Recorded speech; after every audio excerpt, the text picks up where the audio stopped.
Now with McDonald's, wake up to a $4 breakfast meal deal. Wake up to a sausage McMuffin or sausage biscuit, to hash browns, and wake up to a hot coffee. Get your $4 breakfast meal deal. Limited time only. Prices and participation may vary. Prices may be higher for delivery. All right, let's go live. That's Jack Rowlett, live from the UK. I'm Andrew Donaldson. Thank you so much for joining us on Heard Tell. We appreciate you giving us the most precious thing you have, your time, especially on live. Look, we actually scheduled this before everything that happened in the slow UK news cycle today, but let's start with our guest. Jack, been a little while since I got a chance to talk to you, buddy. Good to see you again. Well, good to see you too. Thank you for having me. It's an honor. Slow to be news here. day in the UK, yeah? Absolutely. It just happened. We don't really do a lot of live reaction stuff. It's just the way the timing worked out. But Prime Minister Keir Starmer just got done doing Monday evening PM Qs. I don't know what we call this, but he addressed the House and he stood there and took a whole bunch of questions, took questions for over an hour. Let's set this up for people that don't know what's going on here. This goes from the Mandelson mess. This is Epstein related. This is not like the U.S. version of it where it's just pictures and innuendos and we know he was a bad guy. There's money changing hands. There's a criminal investigation. Whatever else you think of Mandelson, he's caught pretty red-handed with the Epstein stuff and a variety of things. Now, we should be clear, his charges are on the money and influence side of it, not on the...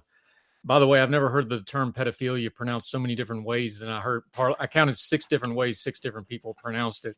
He's not explicitly charged on that side of it. It's the money side of it. I think we should be clear on that to be fair here. However, everybody knows who the guy was because he had already been convicted by this point.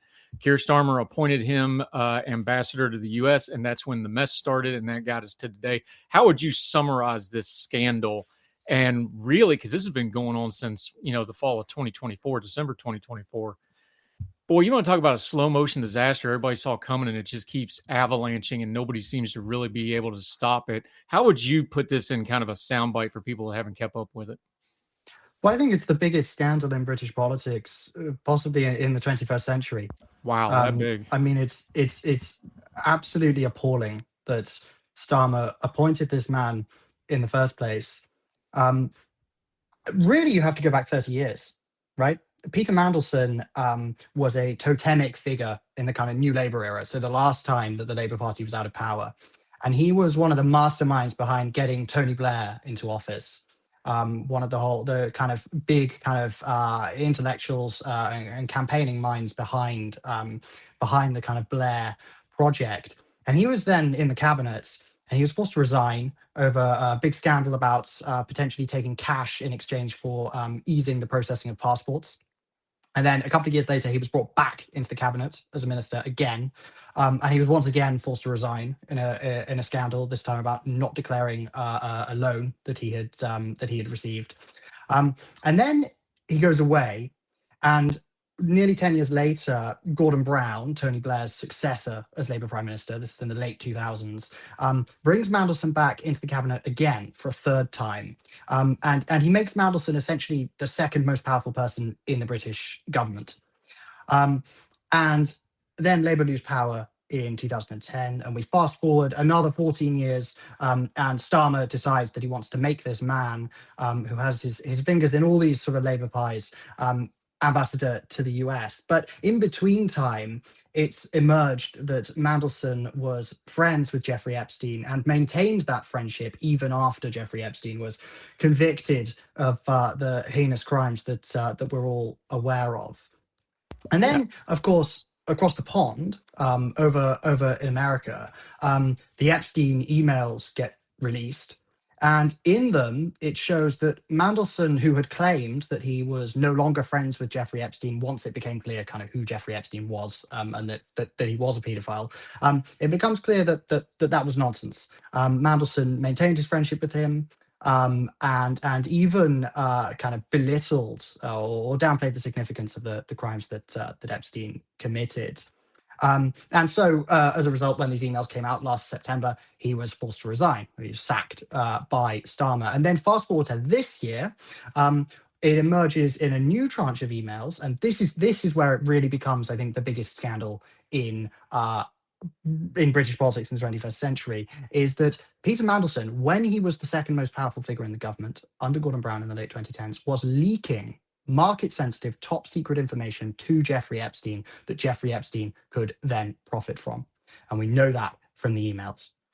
And then this links to Starmer, because Starmer decided to appoint Peter Mandelson to the job of ambassador without vetting him first. And this brings us forward to today, where it's emerged that that Starmer was advised that that Mandelson should, or any candidate for the ambassador role, should go through that vetting process before they are appointed, and that did not happen. Now, the lead civil servant at the Foreign Office basically overruled the vetting process, which Mandelson failed, and allowed Mandelson essentially to take the job. And so number 10, Starmer, is saying that he wasn't told that Peter Mandelson had failed the vetting, and therefore, although it was unfortunate and he regrets appointing Peter Mandelson, it's basically not his fault. And this civil servant, Ollie Robbins, in the Foreign Office, is appearing tomorrow before MPs, and is reported to essentially be preparing to say that he wasn't actually allowed to provide that information to number 10, but that also, because the Prime Minister had already announced that he wanted Peter Mandelson for this role, it was basically a done deal anyway. So that's a kind of positive history of the scandal. I appreciate that was maybe a bit longer than you were anticipating, but no, you did it does good go on back that. a long way. No, you did good on that. But let's start with the piece that I think helps us kind of turn down the noise on this whole thing. Let me phrase it this way.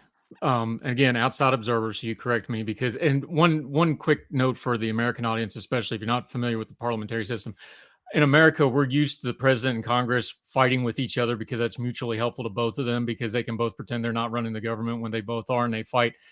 Starmer can't do that because the PM is a sitting member of the parliament. So if he's held in contempt of parliament, or whatever the nomenclature is, that's the end of, he's still a member of parliament. He can't just ignore parliament the way Trump ignores our Congress. I think it's very important for us to lay that out ahead of time. Did I say that right? Because one of the things that came up today was like, well, you got told on Tuesday and you didn't say anything about this Wednesday during PMQs, which is, that sounds like a minor detail if you don't understand, but it's like, no, that's a big deal to them, because they're establishing a timeline of what did you know? When did you know it?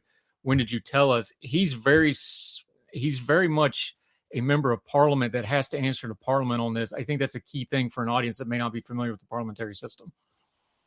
Yeah, no, absolutely. You're absolutely right. The other key detail, of course, is that in Britain, if you lie to Parliament, that is considered a resigning offence. You know, if you deliberately mislead Parliament, that is taken very seriously. Man, I wish we had that one. Yeah. It might help. But of course, the thing is, politicians, you know, how do you prove that someone was lying and that they didn't accidentally mislead Parliament? So that's the kind of issue. But it kind of harks back to, you know, a couple of years ago when we had Boris Johnson kind of misleading Parliament over whether there'd been parties during the COVID lockdowns. It is taken very seriously, and you saw Starmer today in Parliament go to kind of great lengths and kind of say that he didn't deliberately mislead Parliament, and sort of ducking away from any questions that might have resulted in him sort of inadvertently admitting to having misled Parliament. Yeah, hold that thought, because that came up today. Specifically that example, because that was Keir Starmer on the other side of the dispatch boxes accusing Boris Johnson of that. But we'll get there in a minute. Let's back up, because I think the one thing that cuts through the noise on all of this, and why it's such a glaring offense, not even the politics of it. Look, let's be adults. Cabinet positions and secretary positions for over there, those kind of postings, the prime minister, yeah, he picks them, but a lot of those he's told who to pick. The party has, the apparatus is involved in that. There's a lot of internal politics to that. You get told who to pick for a lot of those things. You do not pick an ambassador of the United States if you're in the UK without the UK running that through whoever the admin in the United States is. That conversation happened. Let's be adults. My question is, Keir Starmer, trained lawyer, who has a reputation for being anal attentive on details and being obsessive over avoiding pratfalls and controversies to the point that he's accused of not having a personality. That is his personality, is that he doesn't have a personality. He's a bureaucrat and a lawyer, right?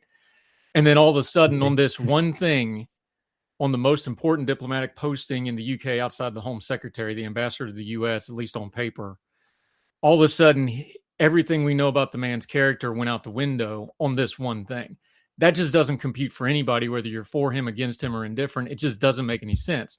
Then you put in all the Epstein stuff, and people rightly have a whole lot of mess here. And I think we got to start there of, and you said it yourself, Keir Starmer basically admitted it today in his apology, and then all the MPs brought it up in attacking him on it. Why did he decide that Mandelson was so important that he was just going to pick him no matter what? I think that's the core question I'd like to get to. Even before you get to the Epstein stuff, was that he wanted him so badly, or he was told to have him so badly, or somebody else told them to have him so badly? I think that's the key piece we may never know. But I think that's the heart of the scandal right there, is like, why did everything change for this one guy that was clearly compromised? And now that's led us to here, because everything else then makes sense of like, oh, well, we can't discuss all because it's not just Epstein. He has Russia and Chinese business ties that I think that's what they're hinting at when they're saying we can't talk about some of this publicly. It's national security. I'm guessing it's probably something to do with some of those ties. There's the Epstein investigation itself. Remember, there's active Epstein investigations in the UK itself, not just the high profile ones like Andrew formerly of the royal family, and now Keir Starmer himself and Mandelson. There's other active. All that is part of it, but all that falls into place. But we don't know, why was it him that was so important that they put him in this role and threw all the rules out the window for him? Yeah, I think, of course, the backdrop to this is that Keir Starmer is a pretty inexplicable prime minister. Like, he repeatedly makes decisions that don't seem to make sense to anybody, even his own supporters, right? So that's kind of the backdrop. But I think there's two strands to this, right? The first is, Peter Mandelson is a figure with, understandably, given his history, lots of contacts within the Labour Party. And one of his key contacts was this guy called Morgan McSweeney, who I'm sure you've not heard of in America, but in Britain, Starmer's chief of staff or whatever. You don't call it chief of staff. What do you call it? Well, no, we do now. We do now. Okay. No, we do. This is a relatively recent thing. In the last 15 years, we started to call it that. We win again. But yes. Exactly. I mean, I know you follow it, so you're aware, but yeah. I'm sure most of your audience probably haven't heard of I Googled it. I cheated, but go ahead. Right. But yeah, he was kind of Peter Mandelson's protege, in a sense, and he Morgan McSweeney, this is kind of masterminded Starmer's rise to power, did his leadership campaign back in 2020, ran the general election campaign, and then became his chief of staff. He's now incidentally resigned a couple of months ago over the whole Mandelson saga. But I think that's probably part of it. We may never know, but I suspect Morgan McSweeney would have had a lot of influence on the decision to appoint Peter Mandelson ambassador. And I think particularly when you have someone like Starmer, who, as you were sort of saying before, doesn't really have much of a personality or much of a presence, the people around him kind of build their own kind of presence and perhaps push it onto him.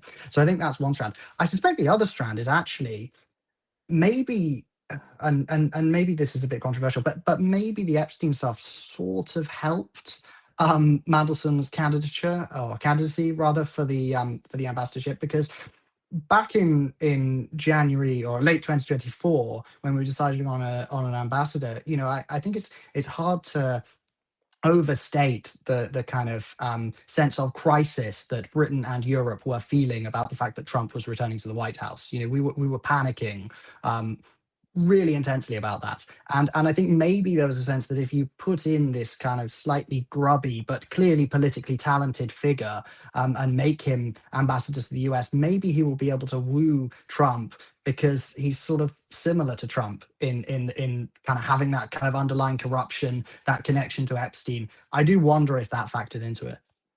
What does that say about both of our countries' politics right now? It's like, oh, we have to send somebody that speaks the same corruption language and has the same money streams as the guy that's in charge. That's who we got to send as an ambassador. That's pretty damning on both our systems of government and our societies that tolerate them right now. Yeah. Because I'm just sitting there listening to you, and I know you're 100% right, because one of my core principles is not ideology. It's follow the money and the power structure, and then that gets you pretty close to the truth, and then you can start figuring the rest of it out.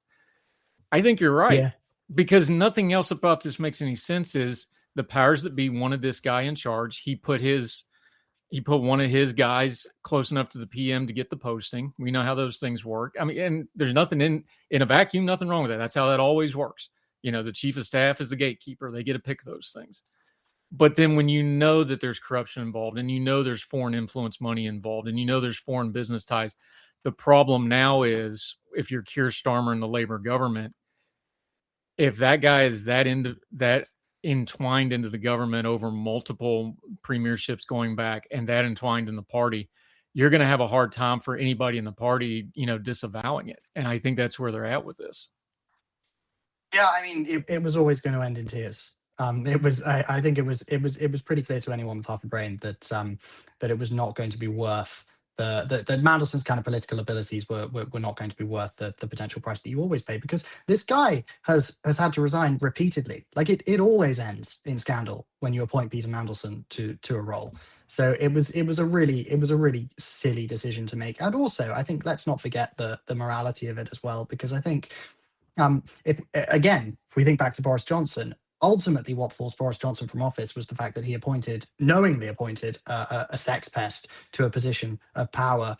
What Keir Starmer did is knowingly, or he should have known, appointing Peter Mandelson, a friend and supporter of perhaps the world's most prolific paedophile, to a position of power and responsibility. And I think that is unforgivable. It is a stain on Keir Starmer's character, which can never be cleaned out, in my view. There's a saying in America where it comes to lawyers, and Keir Starmer is a lawyer. He was a prosecutor for the beginning part of his political career. That's his background. When a lawyer is pounding process, that means he's losing, because otherwise he'd be pounding facts. If you're winning, you pound the facts. If you're losing, you pound process. I listened to his entire opening statement and most of the question time today, which, by the way, to his credit, he stood there and answered them all. A lot of it was, well, I'll look it up for you later by the time we got into it, but he was there. He did a lot of process today, brother. And I just kept popping in my head, like, when you're in the process and he's throwing the chief of staff under the bus and he's throwing the political operatives under the bus and he's talking about, well, I didn't know. Boy, when you're pounding process to that, this was Keir Starmer as shook as I've ever seen him. He wasn't disheveled, but like just getting up and down from the dispatch box. I've watched enough of these over the last couple of years. We talked about Boris Johnson. Man, that dude leaped to the microphone when Boris sat down. It's almost like he took a minute to stand up, and what just his overall demeanor today. We were joking on, I think it's Thursday or Friday, we were talking about doing this, and I was like, is he going to make it to Monday before we do this? And you're like, no, he's going to make it to Monday. If tomorrow goes like today goes, and you've got TV full of backbenchers now, and there's the old joke, and I remember the first time I did Times Radio, somebody told me that we were in the green room just chatting, and he goes, yeah, as an American, let me give you a piece of advice. When the backbenchers are on TV more than anybody else, you're not in a problem, you're in a crisis. There's a lot of backbenchers on TV today. If tomorrow goes as bad as today goes, do we have to recalibrate our expectations? And I know the local elections are coming, and I know there's not a clear-cut successor, and that's kind of saving him right now. I don't think you can do another day tomorrow like today went, can you? Well, I mean, people have been kind of saying that for 6 months, really. It's interesting you mentioned the backbenchers being on TV. They were on TV today, and they were not in the Commons. If you were watching the Commons, half empty. Today, I was shocked by that. I was going to actually ask you about that, and a lot of them streamed out during the process. So by the time he actually stopped taking questions, it was maybe a third full, generously. Yeah. I mean, the huge gaps on benches, and that's a calculated thing. Like, you have the leader of your party essentially fighting for his political life to choose not to turn up. You're sending quite a significant statement there.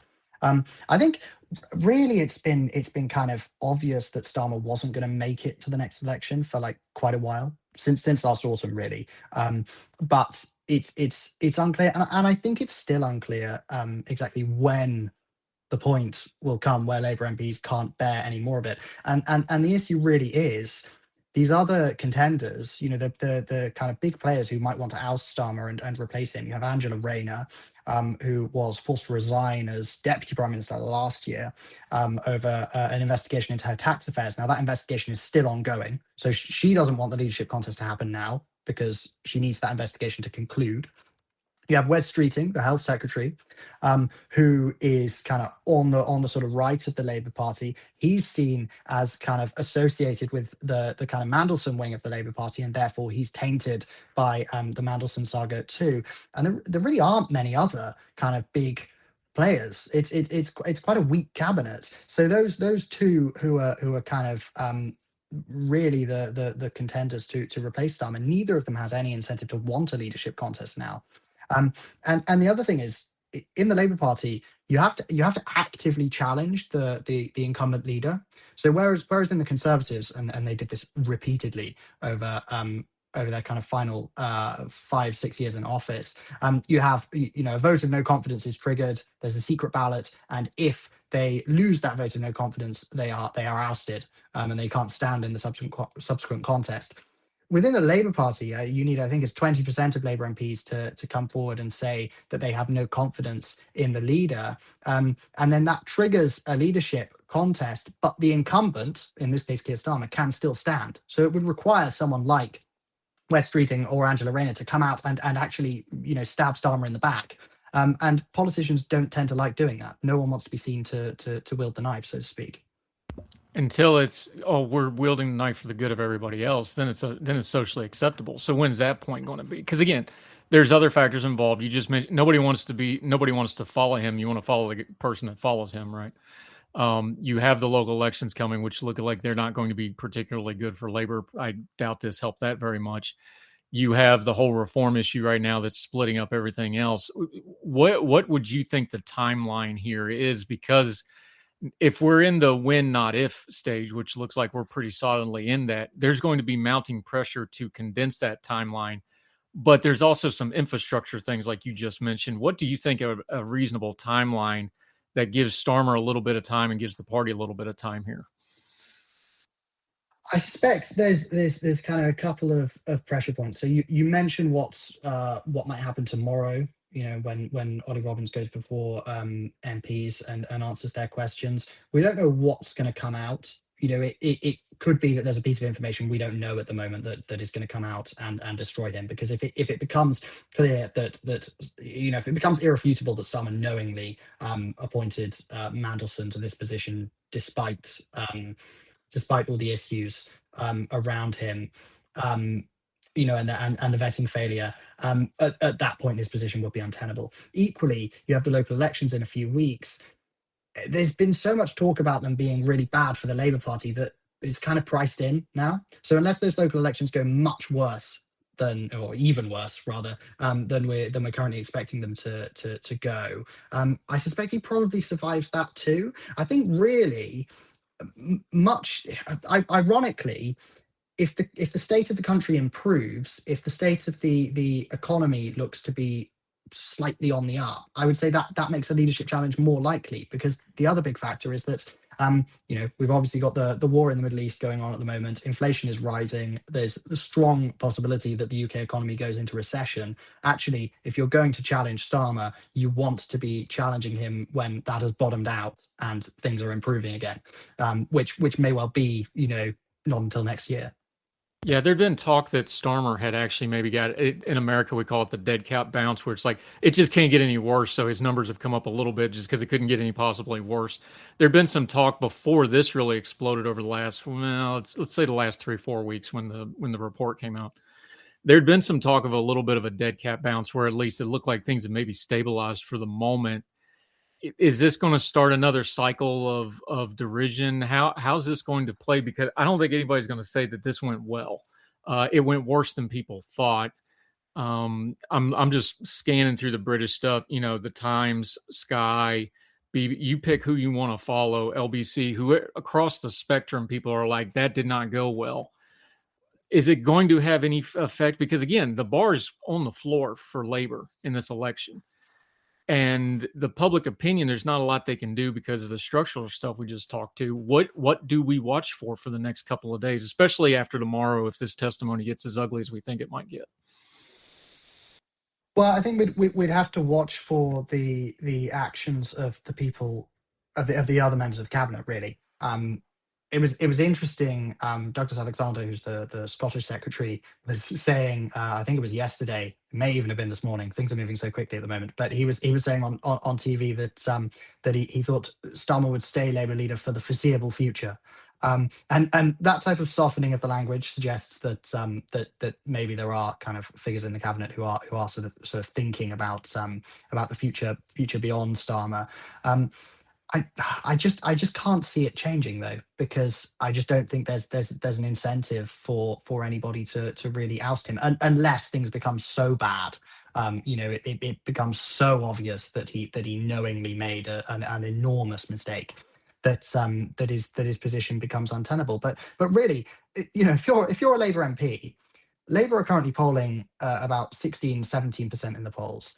In a couple of weeks, they are going to lose thousands of seats at the local elections.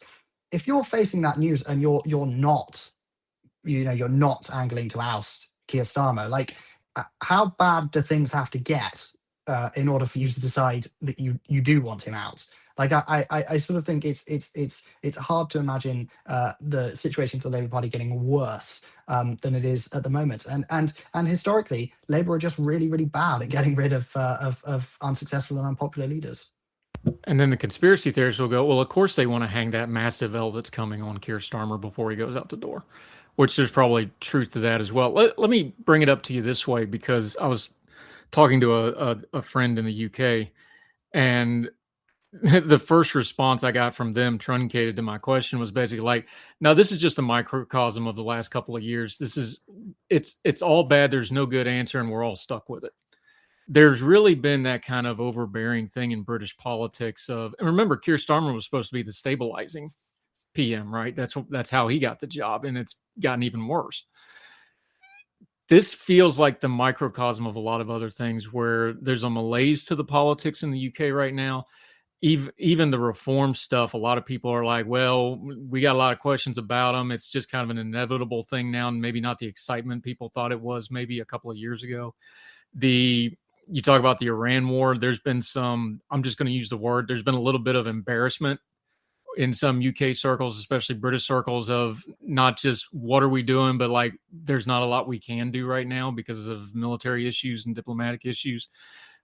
There's always the housing crisis. There's always the economy. There's the brain drain with young people, which we've covered with you on this program multiple times, of that 20 to 30-year-old cohort that can't find anywhere to live and can't find anywhere to work. They ain't going to hang around. They're going to go somewhere else, and they are.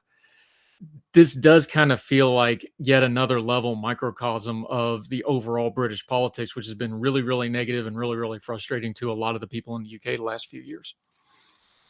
Well, yeah, exactly. You talk about a couple of years ago, Starmer coming in, pledging to be this stabilizing presence, and actually things have gotten a bit worse, but really things are the same. We have the same problems. Housing, energy. They have made things a bit worse, but really, I think the problem that Labour have had is that before they came into government, they sat around thinking, oh, the problem with Britain is that the Tories are terrible. They're really bad at their job. They're incompetent. They're useless. If we just come in, we're good people. We think about things. If we come in, everything's going to be fine because we're serious people. And they've come in to government, and they found that, yes, maybe the Tories were rubbish and incompetent, but also the British state is totally dysfunctional and doesn't work, and is both overburdened with responsibility and underpowered to deal with the problems that the country faces. And then you have a leader in Keir Starmer who is fundamentally unwilling to talk about trade-offs, and that really is what politics is about. It is about what trade-offs you're willing to accept. You can't please everybody all of the time. Keir Starmer is unwilling to pick the people that he wants to please. Which really, you'd think, the people that he would want to please would be Labour voters, which are primarily younger people in their kind of 20s, 30s, 40s. Predominantly, or more likely to be renters, kind of younger graduates. Labour has done nothing for these people. They've killed the rental market with rent controls. They've made a kind of brief foray into dealing with the enormous amount of money Britain lavishes on wealthy pensioners, and then rode back on it after there was a big furore from people who don't vote Labour. To govern is to choose, as is kind of an aphorism about politics. But Keir Starmer doesn't make choices about what his priorities are, what the trade-offs he wants to make are, and I think really that's kind of what the Tories did in office too. Does anybody dare utter the word managed decline? And I'm not picking on y'all because I'm an Appalachian American. This is something I'm actively struggling with in my home state of West Virginia. We got areas that are growing, we got areas that are dying. How do you manage decline and get politicians that are elected by the people that aren't struggling to manage the decline of the people that are struggling? This is universal. So I'm not picking on you, and I promise I'm not jumping on the bandwagon of UK decline and the fall of empire. Math. Y'all ain't got enough people to pay for what you're trying to do, and you don't have leaders that want to have the conversation. I've got that problem at home too. So again, not picking on you, but that's what we're dancing around here, right? Like, I know the Epstein scandal and the Mandelson scandal. I get all that. That's one little side quest on it. When you're talking about structural problems in the UK, though, and you're saying this government cannot govern because the structures aren't there to govern the way people want it to be governed, that's what we're really discussing, right? Is how do we manage decline to try to get future growth down the road? But you got to sell that to people that are living in a political moment of, I don't want to lose my power right now that I've got. That's a universal question in all human history. You and me aren't going to solve that in this, hour that we're discussing. But that's what we're dancing around, isn't it? Well, to be honest, I think the problem is that Britain has got itself into the mentality of managed decline, and that life and the economy are essentially a zero-sum game because we have chosen to arbitrarily limit economic growth. And if your economy isn't growing, then naturally, if you want your life to be better, then somebody else's life has to be worse if you're not growing the pie. I think the thing about Britain is that the problems that we are facing are relatively simple, which are that the state is too centralized compared to other developed nations. We're basically the most centralized developed nation in the world. So you need more devolution. You need the local mayors, local assemblies to have more powers over, for example, raising taxes or indeed cutting taxes, but fiscal powers. You need to make it much easier to build housing. And we need to solve the problem of massively expensive energy, which is a consequence of the way in which we've decided to handle the transition to net zero, and the shortage of supply, the rules that have made it really hard to build energy capacity. Now, those problems are relatively simple to solve. Like, other countries have solved those problems. There are kind of off the shelf solutions there. It just takes the political will to solve them. But if you did solve those things, if you did have a quality politician who was prepared to make the trade-offs and take the flak and push those changes through, you would actually see pretty substantial growth pretty quickly. Britain could grow like 3% a year easily if you made those changes, because Britain has so much else going for it, whether it's language, whether it's scientific research, whether it's financial services, whatever it is. Britain has lots of other more complex things that are, it's pretty difficult to build like a successful financial services industry. Britain already has one. Yes, they do. Like, it's these relatively simple problems that we need to solve to kind of unleash Britain's potential, to coin a phrase. So I think really so much of it is about the quality of the politicians. It's not that the solutions don't exist, and decline is a choice. Ugh, I barely got any sleep last night. What? Why? I spent hours fighting with AI, all because I was trying to make a website. It started out okay, but then I got stuck just trying to change one button. Okay, relax. Just try Wix Harmony. What's that? It's Wix's new website builder. Lets you switch back and forth between AI tools and hands-on editing anytime. So I'm not just prompting and praying? Nope. Just try it for free at wix.com/harmony. When I found out I was going to be a parent, I immediately felt a lot of anxiety and worry. So I went on to BetterHelp to try to look for a therapist to help me with that. My relationship with my family and with my boyfriend and with myself were suffering. I really needed help. I was ruminating a lot. Really getting those thoughts out to a therapist and getting feedback was just life-changing. Discover what BetterHelp Online Therapy can do for you. Visit BetterHelp.com today. Now at McDonald's, a sausage McMuffin is only $1.50. So stop dreaming about breakfast sausage and go get it. Get more value on the under $3 menu. Limited time only. Prices and participation may vary. Prices may be higher for delivery. Yeah, and let me ask you it this way, because brain drain is a problem. You have all this money going through England, especially London, especially the markets. It's more of a matter of how does some of it stay in England? And that's, again, another universal problem. You have plenty of energy options. You got the North Sea sitting right there. You have other energy options, but then you get into geopolitics like, well, cheapest natural gas and oil on the market's Russian, but that's got a lot of problems with it. Europe's dealing with all that. Then you got the American piece of it. Well, we got an ocean between us, but we can do business on certain things, but we're not being a real reliable partner. I'll give you a chance to beat up on us in a minute. I know we're beating up on the UK, right? You can beat up on us in just a second. Do you start with the younger generation? And this is something that you and me have discussed before, though, is like the UK is having a real problem building a young working and managerial class right now. And that's going to be an even bigger problem down the road if they don't kind of solve that problem. So the UK university system, which was long the envy of the entire world, if you don't have people going in, starting businesses, getting into government, whatever the case may be in those 20s and 30s, and then having financial success, that's not a recipe for long-term success. Do we see any kind of government plans or schemes to deal with that piece of it and getting those people involved, not just on a political level, but on the financial level and the business level? What are you going to do with that? And then you deal with the gap of college education, non-college education. How do those people have jobs? That seems to be something that's kind of getting lost in some of the other conversations. You and me have it because, you're younger than me, but we're a little closer to that age, and I've got kids that age. Does that need to be discussed more? Yeah, I mean, I think it does, and actually, if you do want to start a business, things are getting harder. I mean, you have all those kind of existing problems, energy, property, etc. If those things are expensive, it's more difficult to start a business.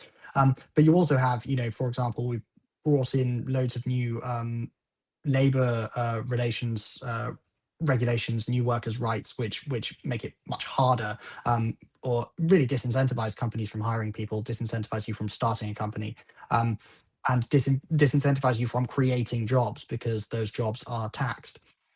So yeah, I think we do need to do something about that. I think also it's underappreciated that. So yes, Britain has massively expanded the number of university places over the last 30 or so years, and roughly half of all young people go to university now, and graduate salaries relative to the rest of the economy have fallen really substantially. And people often say that this is because there's a kind of elite oversupply. You're pushing too many people to go to university, and therefore you have too many people with those kind of university level skills, and therefore naturally, because there's such a large supply of those skills, it pushes down the wages for those roles. But actually, if you look at other countries that have seen similar expansions in the university educated population, they've actually seen graduate salaries continue to rise relative to the rest of the population. So I think this comes back to the relatively simple problems that Britain is suffering from. It suggests that actually it is those issues that are resulting in not enough jobs being created, not enough new businesses being started, not enough opportunities for graduates, for example, because other countries that have solved those issues and have a similar supply of university educated people are seeing better outcomes for those graduates.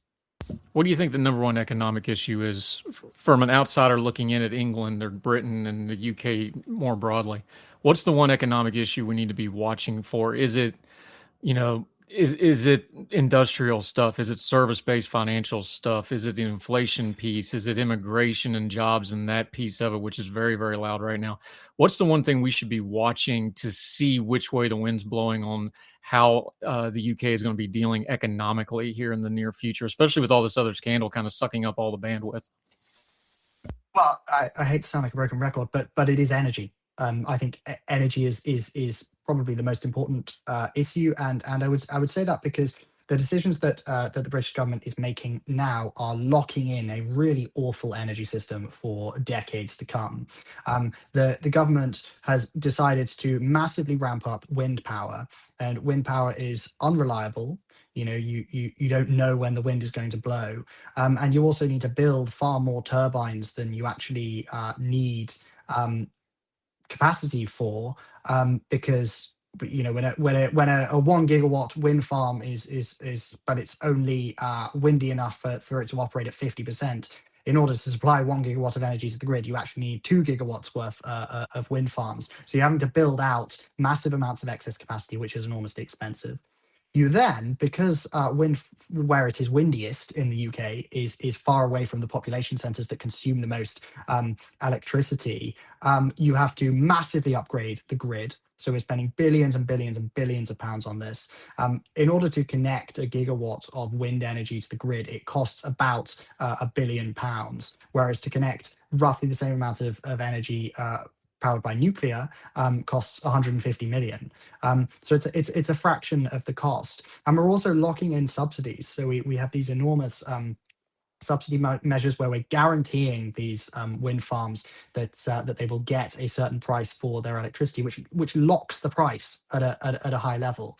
And then also we have all of these renewables subsidies, which I mentioned before, and social policies to kind of subsidize energy for poorer households. But we put all of these onto bills themselves, which makes energy artificially expensive, whereas other countries pay for those things out of general taxation. So you don't have that kind of disincentive to use energy. And we also levy loads of carbon taxes on electricity, but not natural gas, which again disincentivizes people from moving from gas boilers, for example, to heat pumps, which use electricity, simply because that electricity is so expensive. And I think this explains so much. It explains why there has been a kind of reduction in the rate at which living standards are growing, because people are spending so much money on energy and housing too.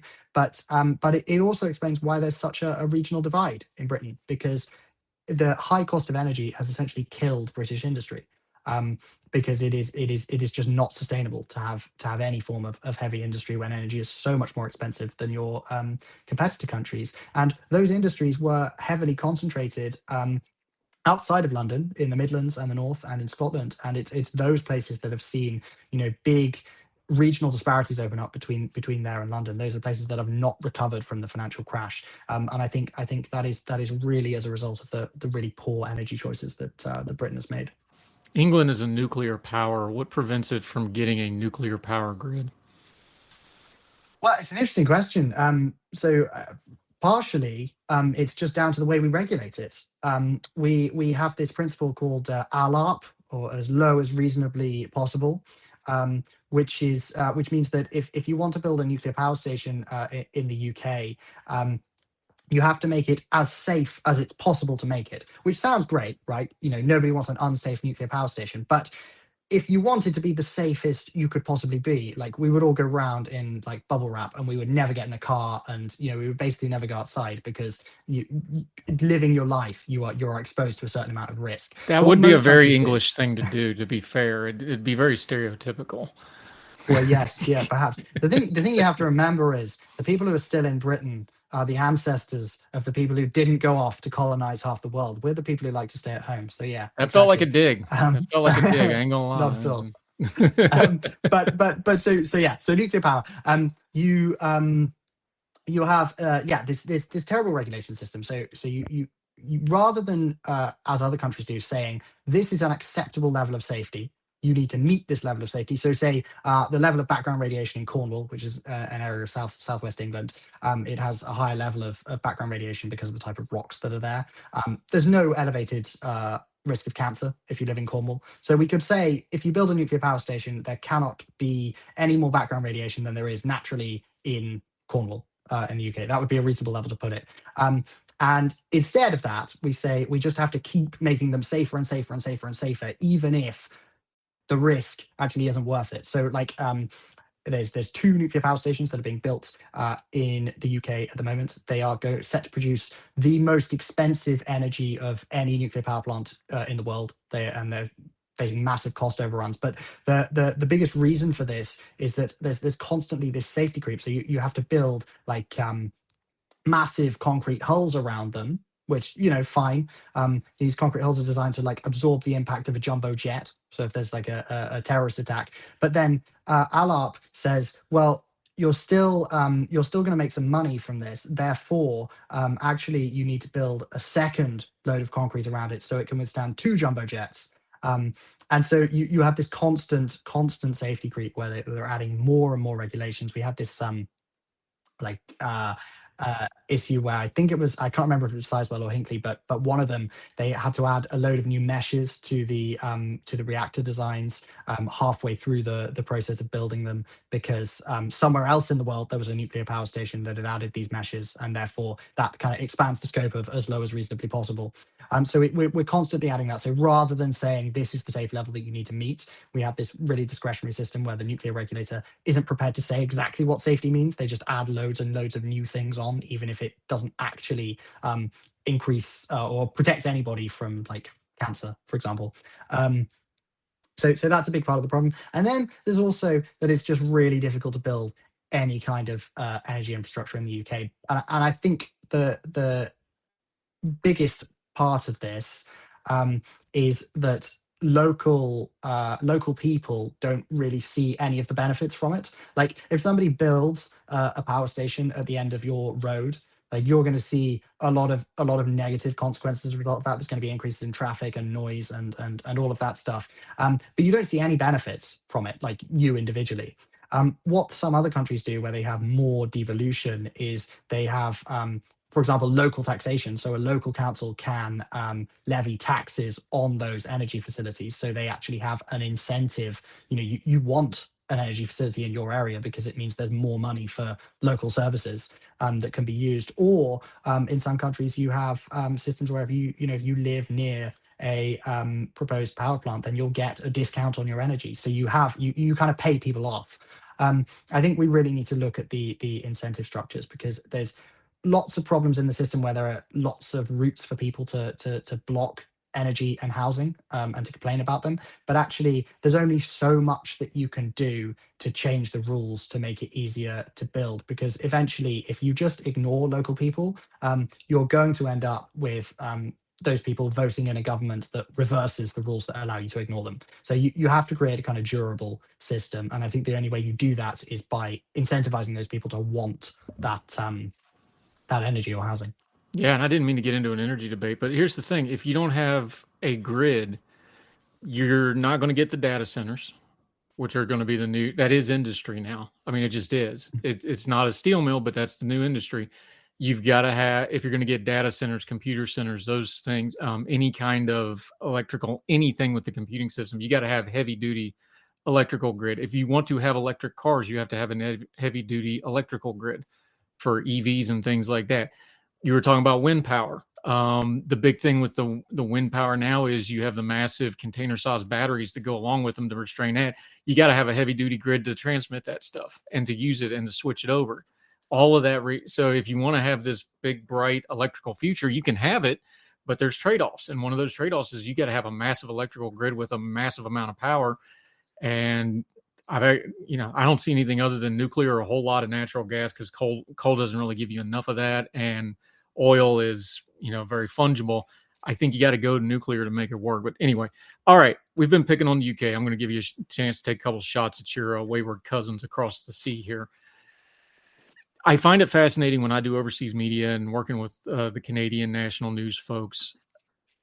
There seems to be this change with President Trump of the U.S. media overplays it because they're like, oh, we're losing all our registers. Like, no, they understand how our electoral system works. They know they got to kind of ride it out. But how much is, all right, we know this isn't optimum, we're just going to ride it out and see what the next president does, and how much of the relationship stuff and the damage is real with, and it's not even the policies, it's the back and forth, it's the transactional stuff, it's the stuff that doesn't make sense unless it's personally something that President Trump wants to do. That's the stuff that does damage. But give me a ratio from your point of view of the UK and what you hear talking to folks. How much of it is perception? How much of it is, well, we know Donald's a little off, we'll just wide him out? And how much of this is, no, we're going to recalibrate how we think of the US special relationship with the UK? Well, I think there's an increasing consensus now that actually we can't just write it out, because, one term of Trump, 2017 to 2021, that was an aberration. But actually, at the point where you guys re-elected this man, at that point it seems like we're kind of in for the long haul of America potentially electing kind of semi-autocratic leaders who don't really seem to care very much about the rest of the world. And I think there's a disparity between the attitudes that people have, or the voters have, which are, I think, increasingly anti-American. And I think it's not just the stuff like the tariffs, for example, which obviously are very unpopular, but it's also when Trump says stuff like, attacking our veterans who fought alongside Americans in Iraq and Afghanistan. And I think that was quite significant, because you had obviously Trump saying those comments, saying that NATO was never been there, never fought alongside the US, and kind of making disparaging remarks about us in relation to Iraq and Afghanistan. And if you think back to those wars, Britain stood side by side with America then, and the argument was, oh well, it's we kind of have to stand side by side with America. It's worth it in the long term because it's important to maintain that special relationship. Other European countries, France, Germany, for example, didn't go to war in Iraq, and actually, I don't think it's gained us anything. Like putting to one side whether the war was a good idea or a bad idea. I think most people would say it's a bad idea now. I don't think standing with America gained us anything in the long run compared to those other countries that didn't stand with America. And so I think there's an increasing consensus that actually America is going to do what America is going to do. And if we don't want to be vulnerable to the kind of whims of the American electorate, then we need to be more self-sufficient. Whether our politicians are willing to make the trade-offs and make the tough decisions required to, for example, increase defense spending so we're not reliant on America, because that's the one thing that Trump is right about, that Europe has been freeloading off America for its defense. But it's quite a cozy comfort blanket that European politicians can pull over themselves to kind of tell themselves that, oh, maybe America will elect a kind of liberal president again in 2028, and we won't have to worry about this. But no, they do have to take action on this, and also whether we will kind of get serious about growth, as we were talking about before, because it's really alarming that all of these big, exciting companies that are kind of powering the future of the global economy, they're all American. We don't have major players in artificial intelligence or big tech in general, and the reason for that is that we've regulated them out of existence. So getting serious about that, it's unclear whether we are going to. But it's also pushing Britain and Europe closer together. That's the other thing. So whether or not Europe gets serious about sort of getting its act together or not, I think our fate here in Britain will be firmly entwined with that of our European friends. You just said something really important, and I want to drill down on it and ask you about it, because I mean, I piddle in European and UK affairs. I'm not an expert. I just airdrop in, and I talk to people like you and others offline to try to keep up with it, but I'm not there all the time. You are. You just said it, though. How much of it is the perception of President Trump or President Biden when he was in office, or President Obama, or pick whoever, George Bush, if you want to go back to the Iraq years? What's the distinction that the average person and maybe the political class separate from them, so you can answer for both of them? How much do they split off who the president is? And you just said it. Well, if the electorate's going to keep electing people like this, we view the country different. That is really the difference, right? Is there seems to be now, it's not just, oh, there's a president of America. Now it's, oh, the electorate of America wants this to happen. That feels like a culture and perception shift in the relationship to me. And I've felt that with the Canadian friends, because, and it's even more explicit because Trump's the 51st state and all that crap, which, I'm the American explainer when that happened. That was a fun gig, let me tell you. That feels like an important shift in the global fabric of what the Pax Americana post-World War II has been, doesn't it? That feels really significant to me. Yeah, no, it does, and I think it's absolutely right. You go back to 2016, and we thought, oh well, it's kind of silly that America has elected this man, but And you I had guess Boris at the time, to be fair. Yes, well, slightly later on, but yes, no, it's a fair point. But maybe they'll kind of see how bad he is, and then of course in 2020 kicked him out, and everything's fine again. But yeah, the decision to put him back, and of course in between time to have a man as president who couldn't string a sentence together, has really kind of, I think, fair. I think it's we've always kind of thought of America as maybe a slightly brash place, but as a fundamentally serious country, and I think over the last 10 years that reputation has eroded, and I think it's become increasingly clear to us that we are therefore reliant for our defence on an unserious country, and that is a completely unsustainable position. I think there's a cultural shift too, and this gets us back to kind of where we started with Keir Starmer, is it's really unusual. It's almost unusual for you to have prime ministers end on electoral terms. They almost always end up resigning one way or the other, getting forced out, or they'll manage the transition, however you want to say it. But one way or the other, you put a date on it. We never get rid of a president. And I think there's a disconnect in that too, because we just openly discussed it. Keir Starmer's done. It's just a matter of when. Well, electorally, Donald Trump came in elected. He's done, but we're sitting here going, no, we're doing this for another 2 years, 2.5 years. And it's a political difference and a cultural difference. But I think that's something I get from our friends in parliamentarian system, is like, well, do you not think about the fact you're stuck with these people when you elect them? And you know what the honest answer is? No, we don't think about it that way, because it's just the circadian rhythm of our political system. Is no, we don't get rid of them, and we made it really, which it should be hard to get rid of somebody. I'm not saying that. I think that's something that is probably the UK friends and our Canadian friends to a little bit of a lesser extent, and the rest of the world, they just don't understand that piece of it. Whereas we kind of take that for granted, that no, once we elect you, you're getting your 4 years. Maybe we should do something about that. That's another argument for another day, but that's like a mindset difference that just doesn't translate really well, isn't it?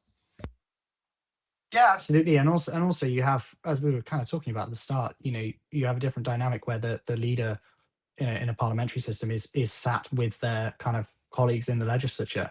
You don't have that. You have that disconnect between the president and Congress. And I think that probably allows the president to behave in certain ways that wouldn't be acceptable here. I mean, you talk about Boris Johnson, for example, before, and yes, okay, he's also a joke leader, and there are some comparisons that you can make between him and Trump. But ultimately, he tried to cling to power when it was clear he didn't really have the legitimacy anymore. But it didn't work out for him. Like he was ousted. That type of kind of really corrupt behavior and telling the public that black is white, kind of trying to pull the wool over their eyes in that way just doesn't really work to the same extent in a parliamentary system, I don't think. And you just have you have that constant competition as well, because actually, yeah, as you say, Trump, he may be a lame duck, but he knows he's essentially safe in office until 2029.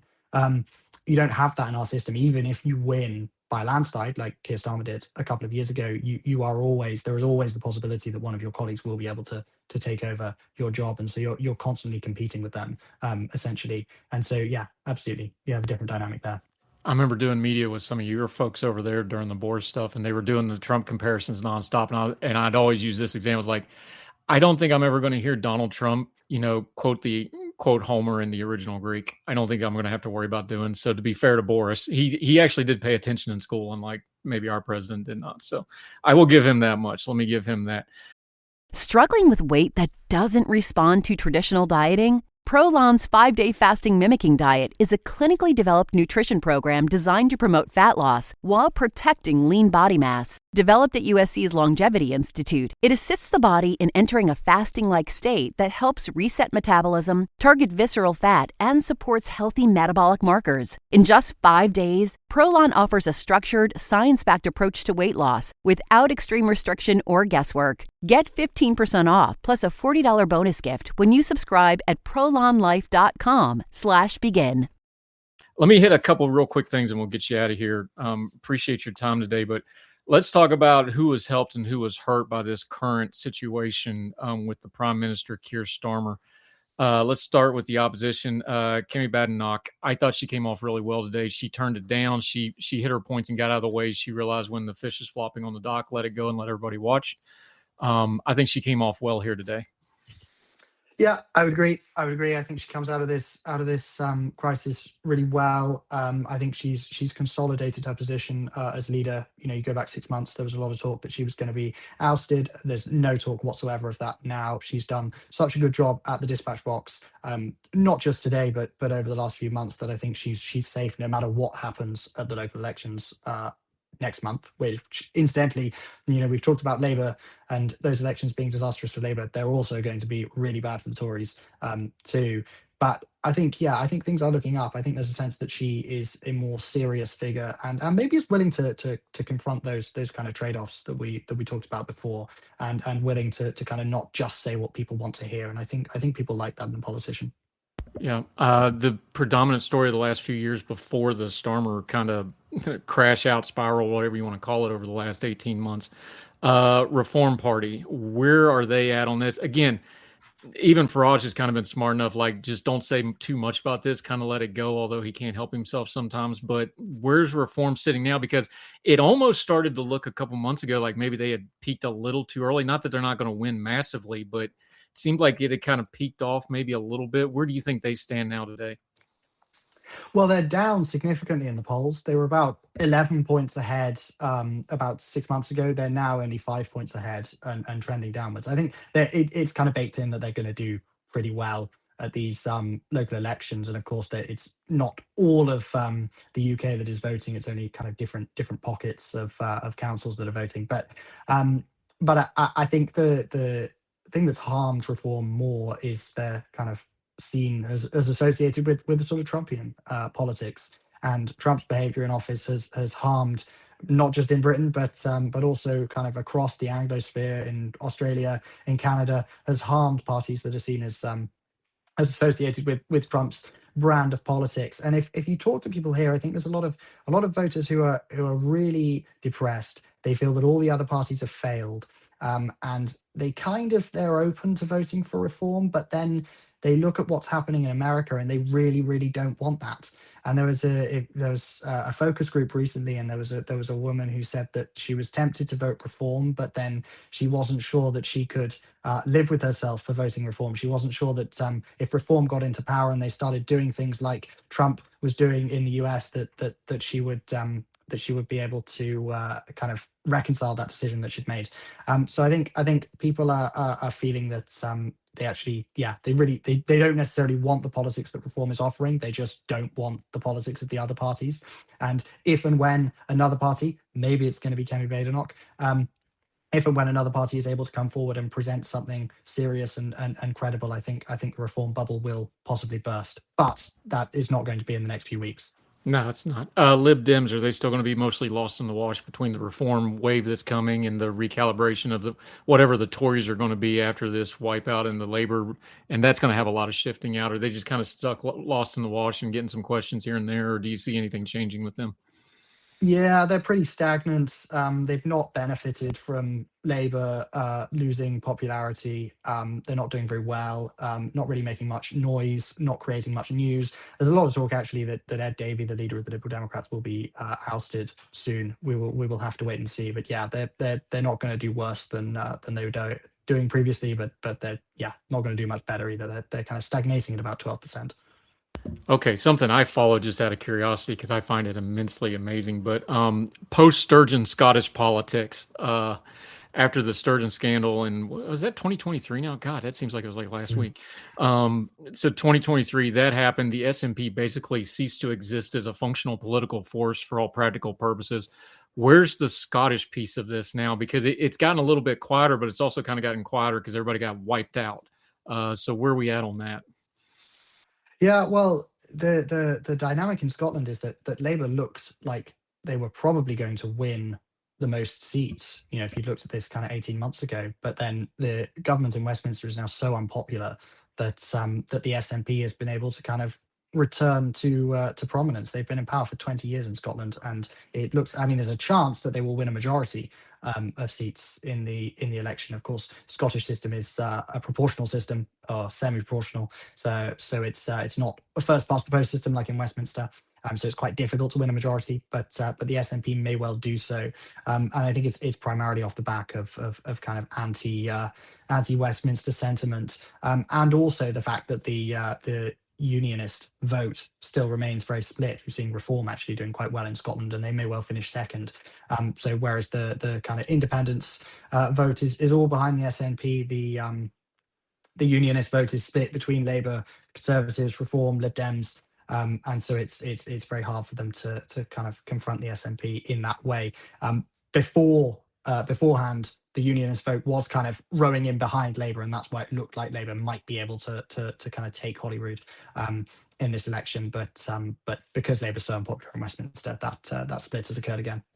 All right, our Irish friends, always interesting to see what they're up to. Where are we at in the seemingly inevitable march from the 2.5 party system to a 3-party system? Is that where we're going with this? Or what do you think is going on with our Irish friends right now? Well, I mean, I can't claim to be an expert in Irish politics. I kind of follow it with perhaps the same curiosity and interest that you follow British politics, but it's by no means my area of expertise. But it does seem to. I mean, it seems like they're pretty affected by the fuel shortages that are occurring as a result of the Middle East, and that is maybe the main dynamic in their politics at the moment, because they're so much more reliant on heating oil than we are in the UK or outside Northern Ireland, because Northern Ireland is actually very reliant on it too, and they've been having lots of fuel protests which seem to be driving populist sentiment there. One of the great arcs of my lifetime is the change in Sinn Féin and Irish politics from when I was a kid to now. Really, someday we'll get some of our Irish friends and talk about that in the future. All right, buddy, when you're looking over here at us, what's broken through, even with all the noise and the mess with Starmer and everything else going on in the UK? I always enjoy asking you this question. What's a couple of the American headlines that have kind of poked through? I know obviously Iran is dominating just about everything internationally right now, but what does poke through y'all's media every now and then about what we got going on over here that you're keeping an eye on? I mean, it's a somewhat boring answer, but it is just the Trump show at the moment. An interesting one. I know this was a few weeks ago, but the Melania Trump kind of coming out and saying that she had no relations with Epstein was a kind of baffling one, because I don't think anyone beforehand was kind of saying that she had any kind of sort of connection to Epstein, but then by coming out and saying that she didn't, it drew loads of attention to it. That definitely had a lot of cut through, and it was a subject of curiosity here. Yeah, it was obviously getting in front of something, and we know there's a couple of things getting ready to drop media-wise about it. We know the entanglements. We've seen the photographs. Again, innocent until proven guilty, and a photograph isn't guilt. But, if you're in those circles, you got to answer the questions. I think that's fair to say. Where are we at internationally on the Epstein stuff? Because Starmer's not going to survive this. Mandelson's probably going to prison one way or the other here for something somewhere in here, whether it's the Epstein stuff or the foreign influence or whatever. Why do you think, if you want to throw the Andrew piece in there, why do you think the UK seems to be doing a little bit more proactive stuff on the Epstein stuff than America? And I don't want to get into conspiracy theories, because I understand it's a lot of powerful people with a lot of dirty hands. Everybody understands that. Nobody's disputing that. But still, UK seems to be moving they're at least doing something about it where the US has not. What's your working theory on that?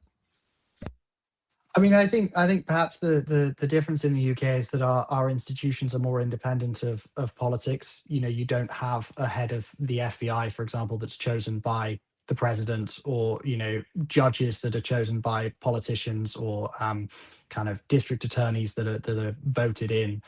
You have a much more independent system, so there's more, I think, accountability for politicians. They can't necessarily brush the stuff under the carpet in the same way that I think is kind of what's happening in America.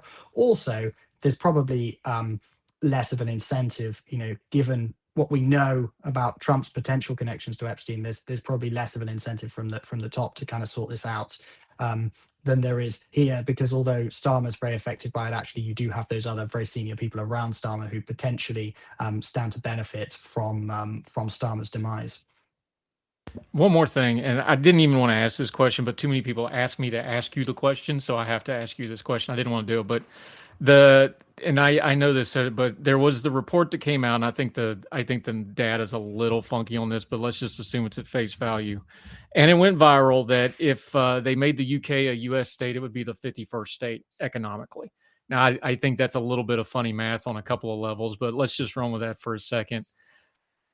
What do you say to something like that? I know we were joking about West Virginia, but hey, West Virginia's getting a Google hyper data center, so we're moving up in the world. Where do you see the UK's place in the world? Because I know you enough, we've talked enough, we've been friends long enough. I know you don't have the pie in the sky, we're going to return the empire kind of nonsense, but the UK is really important. It's really important to the EU. It's really important to the world. It's really important to America. You're an important ally to us. What do you think the healthy point of view of where the UK places is in the world right now, even with all your domestic problems? What do you think the healthy spot to look and say, this is our place in the world as it stands right now, year of our Lord 2026? I think our place in the world should be as an ally of Europe, an ally of Canada, Australia, and New Zealand, and a kind of leading middle power. I think we have the real potential to take on the mantle of all of these new technologies, because we have a brilliant scientific base. We still do have excellent universities. We speak English, which is obviously a benefit too. So I think if we can regulate things smartly, and not kind of regulate these frontier technologies like artificial intelligence out of existence in the way that the EU has done, we potentially stand to gain from what's happening in America. If I was the British government right now, I would be crawling over broken glass to try and convince Anthropic to be putting as much investment into the UK as possible, and trying to create a home for that sort of somewhat more ethical artificial intelligence. I think Britain is never going to be the world's leading power again, but we can have a lot more power and influence than we do now, and we can grow our economy much more quickly than we are doing now. I think becoming a home for frontier technologies. I think that should be our place in the world. Yeah, and again, you got enough of the world's financial markets running through you. There's no reason some of that money shouldn't be staying there for those kind of things, because the money's going through there. It's just a matter of siphoning it off a little bit. All right, last question. What do we do with the special relationship with America? I know it's going to be very dependent on the leadership, especially the American side of it. But I think rank and file, just folks in the UK and folks in America, they understand it's important. They understand the history. We all like each other. We can have our rivalries on certain things, but I think it's ingrained in most of us, especially our generation, yours and mine, even though I'm older than you. I think people understand it's important and it's worth working at and it's worth preserving. What do you think we do besides just the obvious of the leadership? What do you think we need to do to work on this thing? I think it has to be Britain improving its defense posture, taking more responsibility for its own security, because then we can approach the special relationship from a position of strength. At the moment, the reason why we're so vulnerable to Trump's decisions is because we're not able to defend ourselves. If we were able to defend ourselves, we could say, well, okay, you've elected someone who's mental, and you can live with the consequences of that for 4 years. But actually, we'll be here when you elect somebody sensible again, and we can kind of pick up where we left off. But we can't do that because we're so vulnerable to the decisions that mental person might make in the meantime. So I think it really has to be kind of more sovereign capability, attracting the kind of large tech investment that will mean we're, again, not 100% reliant on American tech firms. I think it's reducing our reliance so that we can have a more equal friendship, as you might put it. Did the inability to send the Royal Navy in any way, shape, or form to the Iran thing, even if you wanted to, setting that piece of it aside, did that hurt as bad as it seemed like it hurt certain people I talked to? Is like, yeah, this is embarrassing. We don't like this very much. Yeah, I mean, of course it was humiliating, but I don't think it came as a surprise to anybody who's been following British defense policy Both over are the true. last 20 years. So, yeah. Was this just kind of where it's like, okay, now everybody can see it and we got to eat it? Because that's kind of how it felt. Yeah. I mean, it's humiliating. I think also that our politicians aren't really taking it seriously enough. We have a strategic defense review, which is supposed to be coming forward, has been supposed to be coming forward for months and months and months and months and months, still hasn't been published, despite this crisis in the Middle East. There's arguments between the Treasury and Number 10 and the Ministry of Defense about who's going to pay for the upgrades that we need to make to our military. Decisions just need to be made. Again, it comes back to trade-offs. Somebody needs to grasp the nettle and sort this out and be willing to make the trade-offs and say, actually, well, maybe we can't spend as much on other things, welfare, for example, because we do need to spend more on defense. Yeah. And I know it was a couple of years ago now, nobody cares, but yeah, the president's comments about the UK vets was offensive to me as somebody who was in Iraq and Afghanistan with UK troops.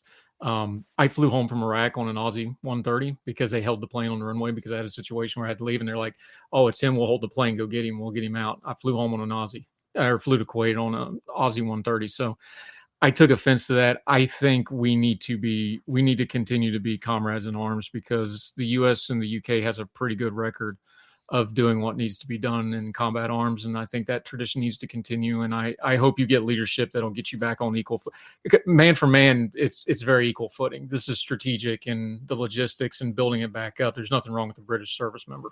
I promise you, I've served with them. They're excellent. They're exceptional. So let's get back to that.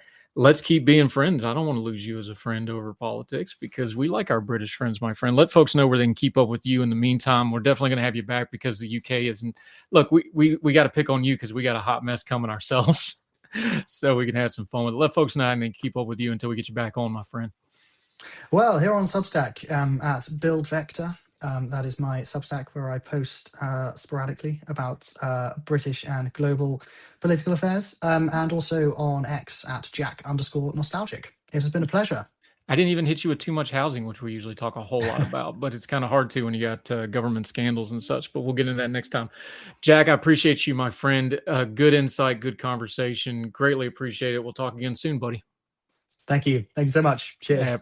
Appreciate you. All right. That's it for us. Let us know in the comments. Make sure you hit up all the podcast stuff. Make sure you hit up the YouTube on Substack. It's free to subscribe. You get everything. If you want to give us money, we will take it. Just hit the button. It's a couple clicks for that. We appreciate you giving us the greatest thing you have, your time. Subscribe, share. More importantly, give us comments. Let us know what you think. We love your feedback and we appreciate it. So until we talk to you again, I hope you're well. I hope you're well fed. And we'll talk to you again real soon for the next Heard Tell. I'm learning where the button is. I'm going to learn this thing. We're all in this together. Take care.